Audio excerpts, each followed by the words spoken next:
In the last lecture, we created this global error handling middleware. And while calling this middleware, we created an error object using this built-in error constructor.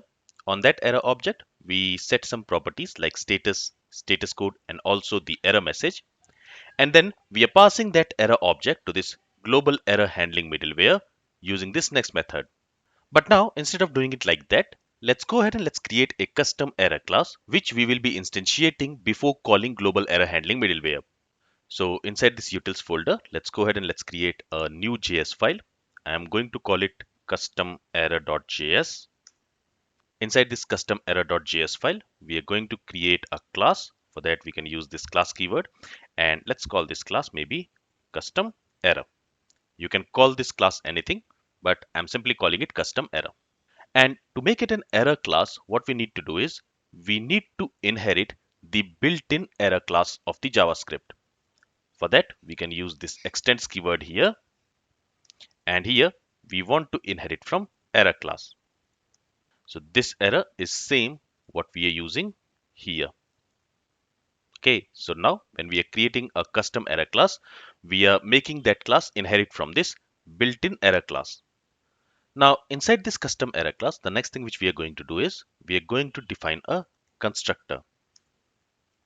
So whenever we are going to instantiate this custom error class, basically we are going to call its constructor.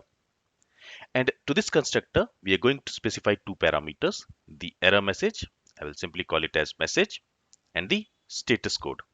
So I'm going to call it as status code. So whenever we want to instantiate, whenever we want to create an object of this custom error class, at that time, we will have to pass the value for this message parameter and the status code parameter while calling this constructor. So for example, we are going to instantiate this custom error class something like this. We will create a variable, we will give it a name, let's say error, and then in order to instantiate this custom error, we will say new and then the name of the class. Name of the class is custom error. But on that, we also need to use a parenthesis like this. And this expression here, it is going to call the constructor of this custom error class. Okay, and as you can see, this constructor is expecting value for this message parameter and the status code parameter that we will have to pass here. So some error message and a value for the status code, let's say 404, something like this.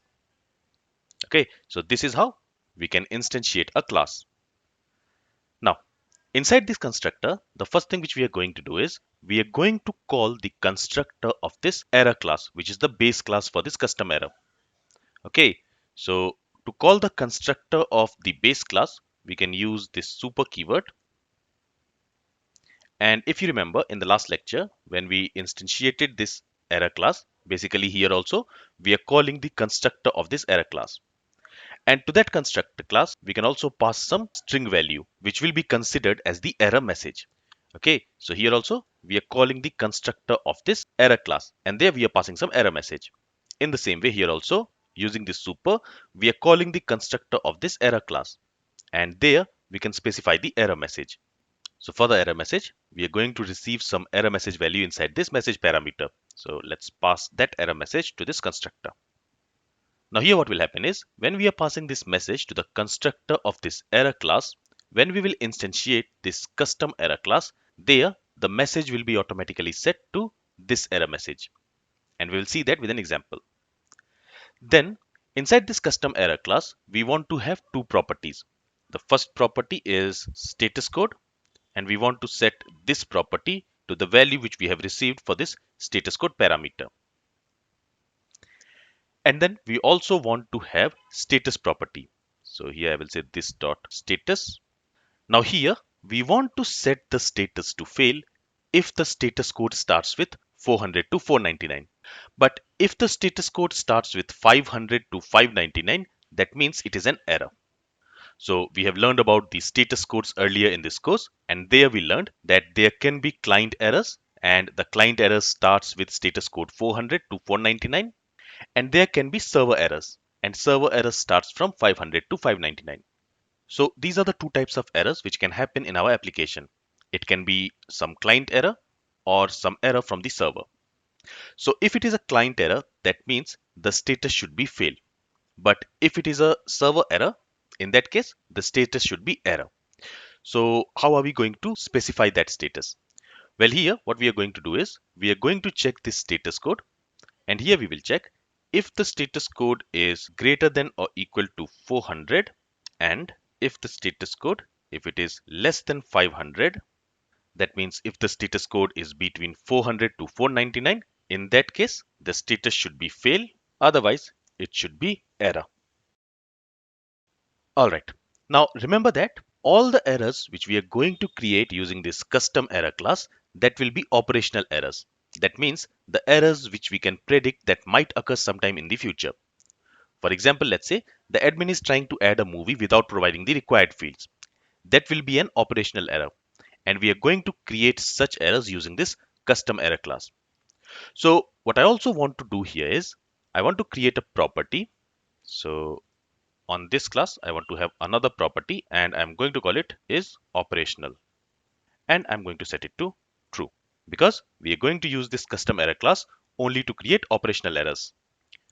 Okay, so all the errors which we will create using this class, there this is operational property will be set to true. And I'm doing that so that later we can check for this property and only send error messages back to the client for these operational errors that we are creating using this custom error class. Because in our application, we might have other types of errors as well. We might have programming errors, or we might have some bugs in the packages that we required in our app, and they will not have this is operational property set on them. Now, if this sounds confusing, don't worry. You will get the point when we actually implement that part in our application, where we will use this is operational property of this custom error class. And one last thing which we might also want to do in this custom error class is we might also want to capture the stack trace. Basically, the stack trace will tell you where the error has actually happened in the code. Now, the base error class, that means this class, it already captures the stack trace for any error that occurs in the application. So instead of creating a stack trace property here on this custom error class, what we are going to do is we are simply going to preserve the stack trace from the base error class. And to do that, we can simply say error.capture stack trace. Okay.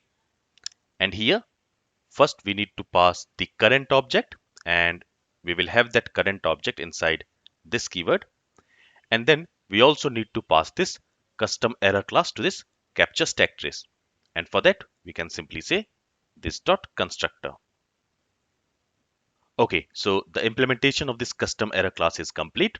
Now let's go ahead and let's export this class from this file.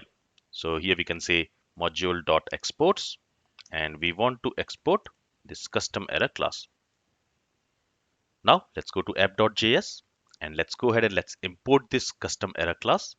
So at the top, let's create a variable. Let's call it custom error, and we are going to use this require function, and there let's specify the path of custom error. So it is in utils folder, and inside that utils folder we have custom error class. All right, and now let me copy this custom error class from here, and here let me go ahead and let me comment these 3 lines. And now we are going to instantiate the custom error class. For that, let's first go ahead and let's create a variable. Let's call it er equals new and then the class name. And on that we need to use parenthesis, and as I mentioned earlier, this expression here, it is going to call the constructor of this custom error class. That means it will call this constructor, and there we need to specify the value for this message parameter and the status code. So here let's say the error message is going to be this. So let me copy this error message from here, the same error message which we were sending earlier, and the status code was 404.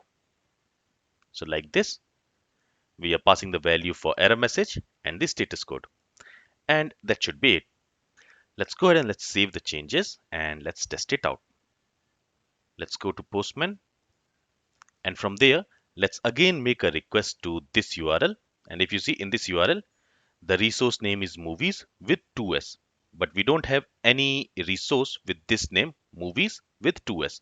We have a resource with movies with 1s but not with 2s.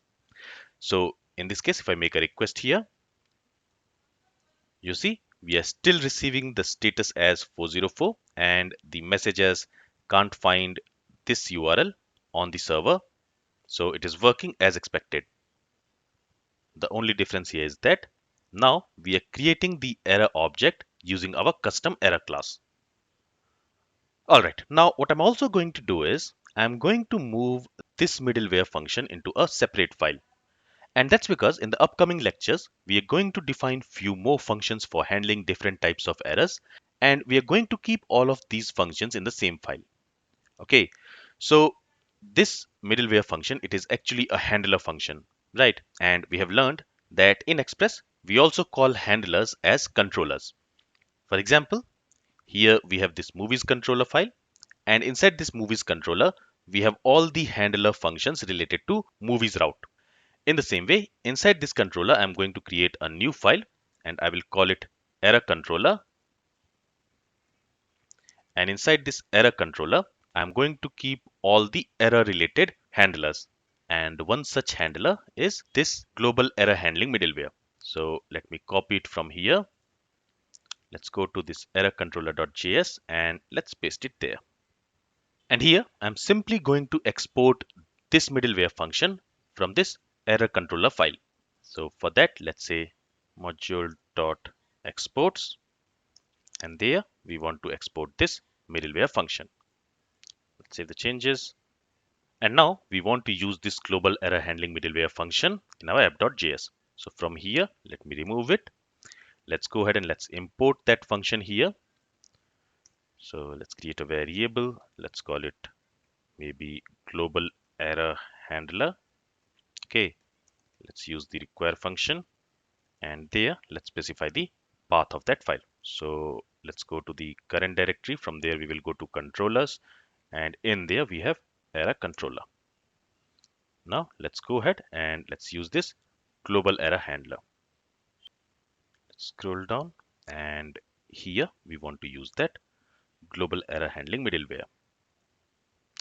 With this, let's save the changes again. Let's again go back to Postman and let's test it out whether it is working properly or not. So again, if I make a request here, we should get the same response. But if I make a proper request, so if I remove this extras from here, and now if I make a request, we should get a list of movies here, as you can see. But if I again type some URL for which we have not defined any route in our application, for example, /users, in that case, we should get that response, that JSON response, where the status is 404 and messages can't find that URL on the server. Alright, so this is all from this lecture. If you have any questions, then feel free to ask it. Thank you for listening and have a great day.